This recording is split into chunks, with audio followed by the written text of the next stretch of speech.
ብሓቂ ሕጉሳት ንምዃን $1,000,000 የድልየኩም ንበል። እዚ ሓቂ እንተኾይኑ ነዚ ትክክለኛ መጠን ገንዘብ ክሳብ ትረኽቡ ሕጉሳት ኣይትኾኑን ኢኹም።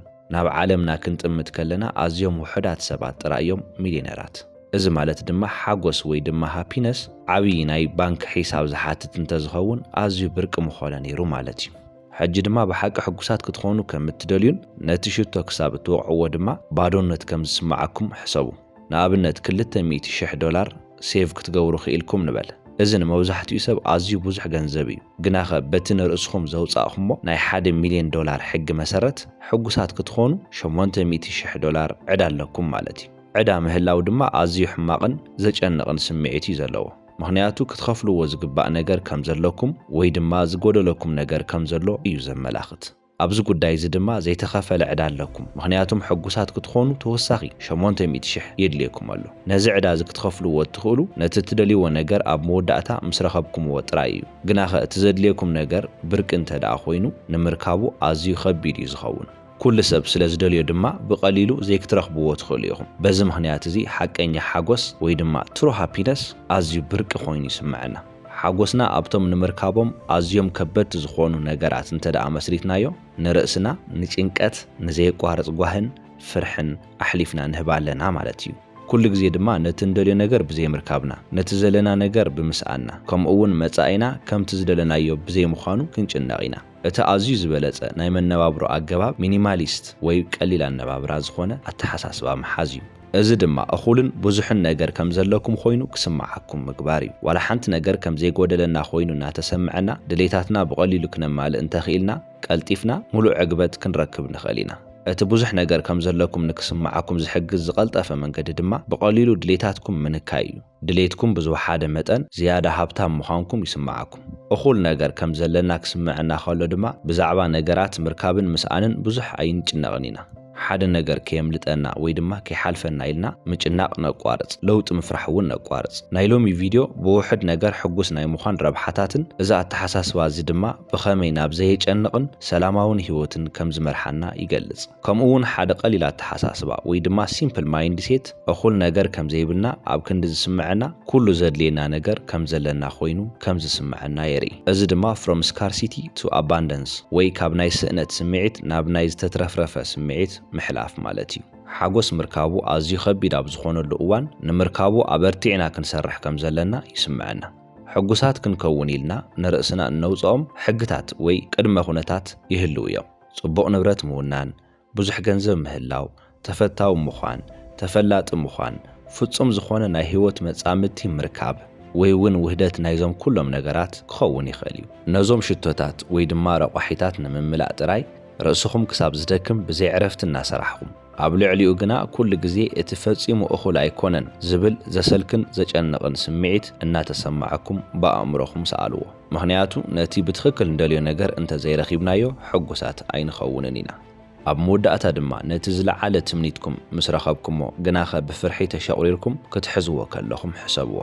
ሃብትኻ ኣብ ዘለዎ ልብኻ ኣብኡ ኣሎ። ነቲ ክንድዚ ዝደኸምኩምሉ ነገር ምስኣን ማለት ሓጎስኩም ንሓዋሩ ምስኣን ምዃኑ እናሓሰብኩም ትጭነቑ። እዚ ከመይ ዝበለ ዘድክም መነባብሮ እዩ። ሕጉሳት ንምዃን እነውጾም ሕግታት ወይ ድማ ቅድመ ኩነታት ኣዝዮም ጽኑዓት ወይ ከበድቲ ብዝኾኑ መጠን እቲ ሓቀኛ ዕግበት ንምርካብ እውን ዝያዳ እናኸበደና ይኸይድ። እዚ ብፍላይ ሓጎስና ኣብቶም ግዳማውያን ወይ ድማ ብቐሊሉ ክለዋወጡ ዝኽእሉ ነገራት ዝምርኮስ ኣብ ዝኾነሉ እዋን ዝያዳ ሓቂ ይኸውን። እተን ኣዝየን ደቀቕቲ ለውጥታት እውን ከይተረፋ ነቲ ሰላም ኣእምሮና ሙሉእ ብምሉእ ክዕንወኦ ይኽእላ እየን። ንኣብነት ፍጹም ዝኾነ ህይወት ወይ ድማ ዋላ ሓንቲ ጎደሎ ዘይብሉ ህይወት ክህልዎ ዝደሊ ሰብ ሕሰቡ። እዚ ማለት ፍጹም ገዛ፣ ፍጹም ስድራ ቤት፣ ፍጹም ስራሕ፣ ፍጹም ናይ ፍሬንድስ ሰርክል የድልዮ ማለት እዩ። እቲ ዝርዝር ድማ መወዳእታ የብሉን። ዕግበት ንክስምዖም ነፍሲ ወከፍ ነገር ልክዕ ከምቲ ዝደለይዎ ክኸውን ኣለዎ። ግናኸ ካብዚኦም ሓደ ጥራይ እኳ ፍጹም እንተዘይኮይኑ ሙሉእ ሓጎሶም ሽዑ ንሽዑ ይፈርስ ወይ ድማ ይጠፍእ። እቲ ባክዋርድ ስለው ከም ዘምህረና ሕጉሳት ንምዃን ብዙሕ ነገር ብዘድለየና መጠን ሓጎስና ብኡ መጠን እናነከየ ይኸይድ። ብዙሕ ነገራት ብዝደለና መጠን ድማ ዝያዳ ድኻታት ምዃንና ይስምዐና። ስለዚ ካብዚ ዓለም ዘድልየና ነገር ውሕድ እናኾነ ብዝኸደ መጠን ዝያዳ ሃብታማት ኮይኑ ይስምዐና ማለት እዩ። ሃብታም ኮይኑ ይስምዐና ማለት ሞርዛን ኢናፍ ወይ ድማ ካብ እኹል ንላዕሊ ምህላው ማለት እዩ። ግን እኹል ወይ ኢናፍ ማለት ብትኽክል እንታይ ማለት እዩ? እዚ ኣብቲ ሰብ እዩ ዝምርኮስ። ንገሊኦም ሰባት ዋላ ብዙሕ ይሃልዎም ፈጺሙ እኹል ኣይኮነን ወይ ድማ ኣይኣኽሎምን እዩ። ንኻልኦት ድማ ኣዝዩ ውሑድ ነገር እኹል እዩ። ብተወሳኺ እቲ ብዛዕባ ትርጉም እኹል ዘለና ኣረኣእያ ግዜ እናሓለፈ ወይ ድማ ዕድመ እናወሰኽና ክንከይድ ከለና ይልወጥ እዩ። ንኣብነት ተምሃሮ ኮሌጅ ኣብ ትኾኑሉ እዋን ንምግብን ምስ ኣዕርኽትን ንምዝንጋዕን ዝኣክል ውሕድ ገንዘብ ምህላው ሞርዛን ኢናፍ ጌርና ኢና ንወስዶ። ግናኸ ጸኒሑ ስራሕ ምስ ሓዝና ዋላ እኳ ካብቲ ሓደ ተምሃራይ ዝረኽቦ ኣዝዩ ዝበዝሕ ገንዘብ እንተረኸብና ሕጉሳት ዘይክንኸውን ንኽእል ኢና። እቲ ጽቡቕ ዜና ነቲ ብዛዕባ እኹል ወይ ድማ ኢናፍ እንብሎ ዘለና ረኣያ ክንቀይሮ ንኽእል ምዃንና እዩ። ከምኡውን ዘድልየና ነገር ብዙሕ ሓደ መጠን ሕጉሳት ክንከውን ዝያዳ ይቓለና። ብተወሳኺ ብዛዕባ እዛ ዓለም ክሳብ ክንደይ ዘይትግመትን ተለዋዋጢትን ምዃና ብዙሕ ኣይንጭነቕን ኢና። ምክንያቱም ግዳማዊ ለውጥታት ነቶም ብበዝሒ ዘለውና ነገራት ብቐሊሉ ኣየበላሽዎምን እዮም። ሕጂ እውን በዞም መሰረታውያን ነገራት ጥራይ ማለት ብኽዳን፣ ምግቢ፣ መጽለሊ ገዛ ከምኡውን ሓሓሊፉ ብኢንተርኔት ወይ ብኣካል ዘዕልልዎም ውሑዳት ኣዕሩኽ ጥራይ ሙሉእ ብምሉእ ሕጉስ ዝኾነ ሰብ ብኣእምሮኹም ሰኣልዎ። ናይዚ ሰብ እዚ ሓጎስ ኣብቶም ብቐሊሉ ዝርከቡ ነገራት ዝተመርኮሰ ስለ ዝኾነ ብቐሊሉ እዩ ዝዓግብ። ስለዚ ሰላም ኣእምሮኡን ዕግበቱን ምብልሻው ኣዝዩ ከቢድ እዩ። ምክንያቱም እቶም ልሙዳት ዝኾኑ ነገራት ኩሉ ግዜ ብቐሊሉ ክርከቡ ዝኽእሉ እዮም ምስቶም ብርቂ ዝኾኑ ነገራት ክነጻጸሩ ከለዉ ማለት እዩ። በዚ ምክንያት እዚ ድማ ዘድልየና ነገር ብዙሕ ሓደ መጠን ዝያዳ ሓያላት ንኸውን። ይኹን እምበር ሙሉእ ብምሉእ ብዘይ ዝኾነ ድሌት ወይ ድማ ትምኒት ክንነብር ኣይንኽእልን ኢና። ድሌታት ምህላው ስሩዕ ክፋል ናይ ሰብኣውነትና እዩ። ግናኸ ድሌታትና ክንቆጻጸሮም ንኽእል ኢና። በዚ ድማ ኣብ ክንዲ ነገራት ከም ዝጎደሉና ኮይኑ ዝስምዐና መብዛሕትኡ ግዜና እኹልን ብዙሕን ነገር ከም ዘለና ኮይኑ እናተሰምዐና ነሕልፎ።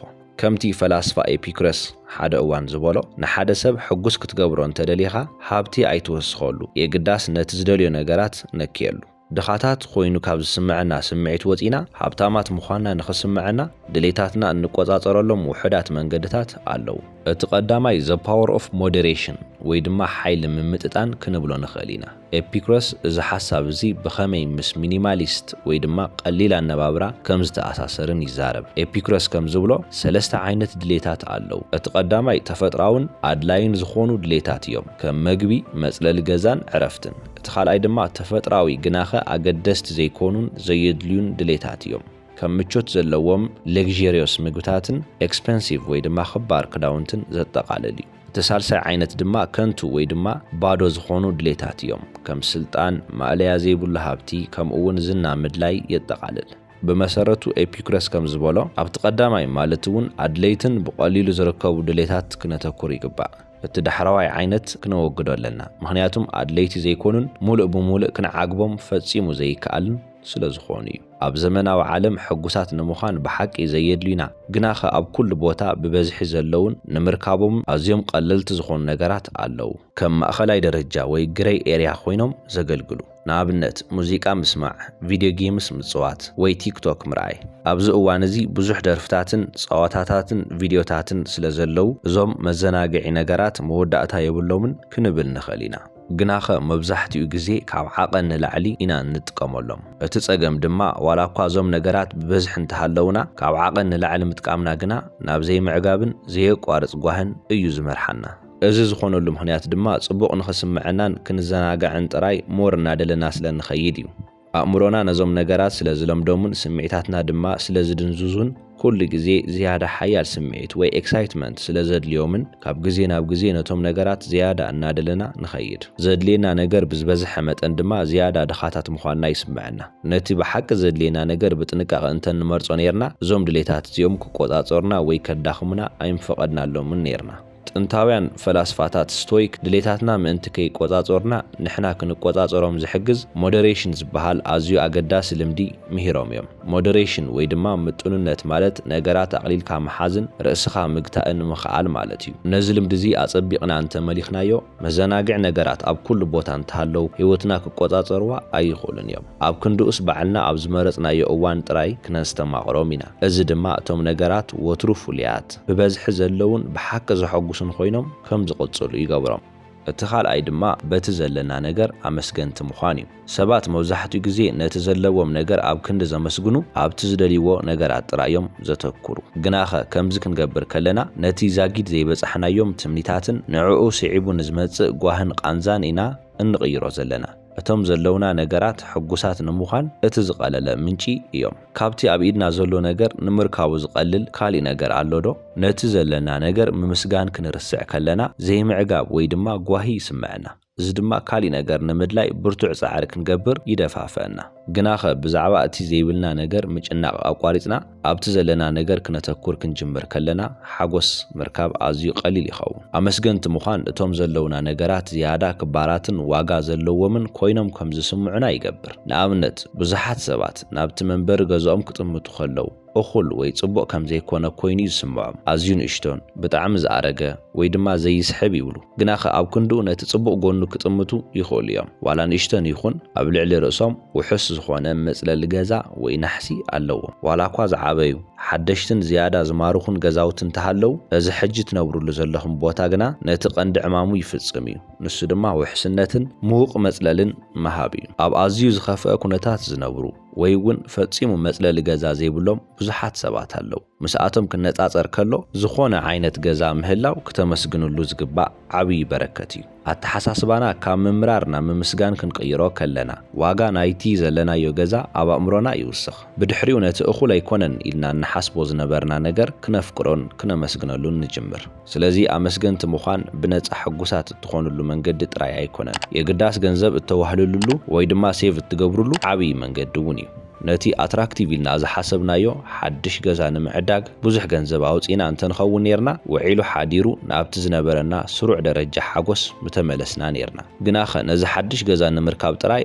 ኣዝዩ ብዙሕ ገንዘብ መጥፋእና ነርና እቲ ሳልሳይ ድማ thinking about the true cost of what we need ወይ እቲ ሓቀኛ ዋጋ ድሌታትና ምሕሳብ ኩሉ እንደልዮ ነገር ዋጋ ኣለዎ መብዛሕትኡ ግዜ ብበዝሒ ዝርከቡ ነገራት ሕሱራት እዮም ብርቂ ወይ ድማ ሬር ዝኾኑ ነገራት ድማ ክባራት እዮም ካብ ሓደ ኣዝዩ ክባር ነገር ድማ ነቲ ሕሱር ነገር ምርካብ ከም ዝቐልል ፍሉጥ እዩ ግናኸ ሓደ ነገር ንምርካብ ዘሎ ደረጃ ጸገም ኣብቲ ዘለኹም ኩነታት እዩ ዝምርኮስ ንሓደ ሃብታም ሰብ ኤክስፔንሲቭ ወይ ድማ ክባር ዝኾነ ሰዓት ምዕዳግ ኣዝዩ ቀሊል እዩ ንሓደ ድኻ ሰብ ግና ነቲ ሰዓት ንምዕዳግ ናይ ዓመታት ዕቋር ክወስደሉ ይኽእል እዩ ዋላ እኳ ዋጋ ናይቲ ሰዓት ሓደ ዓይነት እንተኾነ ንሃብታም ሰብ ግና ካብቲ ድኻ ብተዛማዲ ዝሓሰረ እዩ ዝኾኖ ስለዚ እቲ እንደልዮ ነገር ቀድሚ ምውሳና ብዛዕባ እቲ ሓቀኛ ዋጋኡን ክሳብ ክንደይ ዋጋ ከም ዘኽፍለና ክንሓስብ ይግባእ ሄንሪ ዴቪድ ቶር ዝበሃል ኣሜሪካዊ ፈላስፋ ነዚ ዝምልከት ሓደ ቀሊል ሕጊ ነይርዎ ንሱ ከምዚ ይብል ዋጋ ናይ ዝኾነ ነገር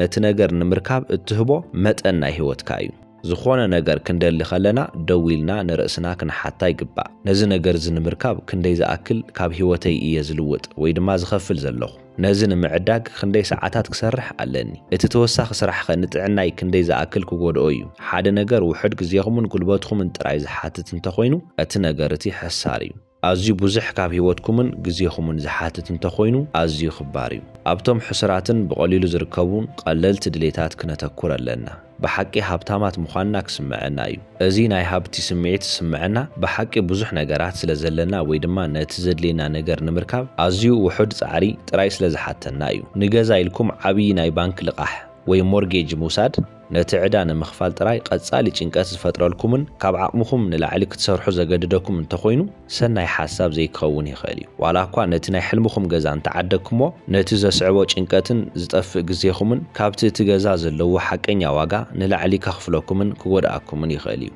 ራብዓይ ካብ ናይ ነዊሕ ግዜ ዕዳ ነፃ ምዃን ሰብ ዕዳ ምዃን ወይ ድማ ዕዳ ምእታው ኣዝዩ ዘጨንቕ ክኸውን ይኽእል እዩ ምኽንያቱም ነቲ ዝኣተናዮ ዕዳ ክንኸፍሎ ግዴታና ምዃኑ ምሕሳብ ልክዕ ከም ብሰንሰለት ተኣሲርካ ምህላው ኮይኑ ይስምዐና ዕዳ ክበሃል ከሎ ምስ ገንዘብ ጥራይ ዝተኣሳሰር ኣይኮነን ኣእምሮና ልክዕ ከም ሓደ ተሪር ትእዛዝ ዘመሓላልፍ ቦስ ኮይኑ ዝሰርሓሉ መንገዲ እውን ኣሎ ድሌታትናን ትምኒታትናን ቀጻልን ዘየቋርጽ ዕዳን እዮም ዝፈጥሩና ስለዚ ኣእምሮና ብኸመይ እዩ ልክዕ ዕዳ ከም ዘለቅሐና ባንኪ ዝኸውን ሓደ ነገር ክንረክብ ብርቱዕ ድሌት ክሓድርና ከሎ ሽዑ ንሽዑ ናብ ዕዳ ንኣቱ ኣእምሮና ድማ ልክዕ ከም ሓደ ዕዳ ዝሓትት ወይ ዴፕት ኮሌክተር ኮይኑ ማዕጾና እናንኳሕኳሐ ነቲ ዝደለናዮ ነገር ክነምጽእ ወጢሩ ይሕዘና ልክዕ ከም ትዕዳ ዝእክብ ወይ ድማ ዝሓትት ሰብ ማለት እዩ ብኡ ልክዕ ድማ ካብዚ ክነምልጥ ኣይንኽእልን ኢና ንኣብነት ክንጠም ከለና ነቲ ጥሜት ንምዕጋስ ምግቢ ክንበልዕ ግድን እዩ ክንደክምን ዕረፍቲ ከድልየናን ከሎ ድማ ብምድቃስ ነዚ ዕዳ ዝንኸፍሎ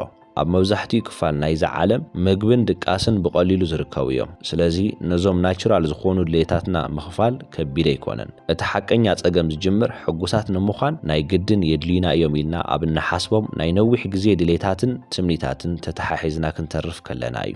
ከምዚ ክንገብር ከለና ንርእስና ናይ ነዊሕ ግዜ ዕዳ ኢና ነሸክማ። እዚ ማለት ነቲ ዝደለናዮ ነገር ክንረክብ ከለና ጥራይ ዝጠፍእ ቀጻሊ ናይ ባዶነት ስምዒት ማለት እዩ። እዚ ድማ ንነዊሕ ግዜ ጎደሎ ኮይኑ ከም ዝስምዓና ክገብር ይኽእል እዩ።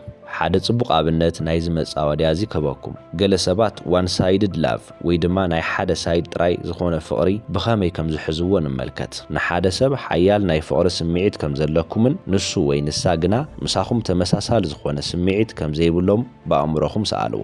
ነዚ ሓቂ እዚ ተቐቢልኩም ክትሓልፍዎ እንተዘይኽኢልኩም ኣብ ክንድኡ ድማ ሓደ መዓልቲ ክፈትውን እዮም እናበልኩም ተስፋ ብምግባር ጥራይ መዓልትታትኩም ትሕልፉ እንተሊኹም ንርእስኹም ንነዊሕ ግዜ ዝቕጽል ጓሂ ኢኹም ተዳልዉ ዘለኹም። ኣእምሮኹም ካብቲ ንዓኹም ግዲ ዘይብሉ ሰብ ፍቕሪ ምርካብ ከም ግዴታ ወይ ቅድመ ኩነታት ሓጎስኩም ገይሩ ወሲድዎ ኣሎ። ብሰንኪ እዚ ድማ ኣእምሮኹም ነቲ ዝደለዮ ነገር ክሳብ ዝረክብ ኩሉ ግዜ ኣብ ናይ ስምዒት ዕዳ ኢኹም ክትነብሩ። ስለዚ ኩነታት ንክቕየር ተስፋ ጥራይ ምግባር ሓጎስ ንምርካብ ጽቡቕ ስልቲ ኣይኮነን።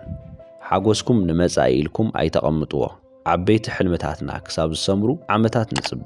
እቶም ሕልምታት ድማ ምናልባት ነዊሕ ግዜ ዝወስዱ ወይ ፈጺሞም ዘይፍጸሙ ክኾኑ ይኽእሉ እዮም። ስለዚ ነታ ተሓሳስባና ንቐይሮ። ኣብቶም ሕጂ ኣብ ቅድሜና ዘለዉ ቀለልቲ ነገራት ሓጎስ ምርካብ ንጀምር። ሓቀኛ ሓጎስ ኣብቲ መወዳእታ መስመር ጥራይ ዘይኮነስ ኣብተን ሎሚ እነስተማቕረን ኣናእሽቱ ዓወታት እዩ ዘሎ። It doesn't matter what we want. Once we get it, then we want something else. ክሳብ መወዳእታ ስለ ተኸታተልኩም የመስግን። ሰላም።